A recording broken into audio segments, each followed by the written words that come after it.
At dito na nga namin masubukan ni Sugar ang daanan na linagyan ko ng mga dahon ng tubo.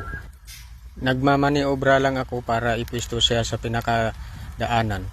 Kaunti pa lang pala yan ang karga ni Sugar. Lilipat lang sana dapat ang gagawin ko dyan, kaso isipan kong subukan na muna yung daanan niya para palabas kasi habang kunti pa yung karga niya, masiksik na yung daanan. Kapag puno na siya, hindi na masyadong babaon po ang kanyang gulong.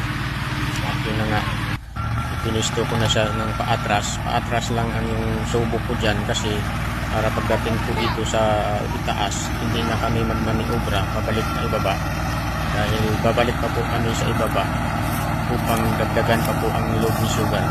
Madami pa po kasing idulod sa ibaba na tubo.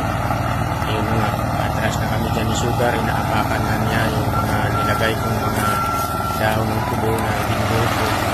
Yun nga, medyo nahirapan siya pero salamat naman para sa wakas na ahon niya rin. Pabalik na kami sa ibaba para dagdagan pa ang kanyang load.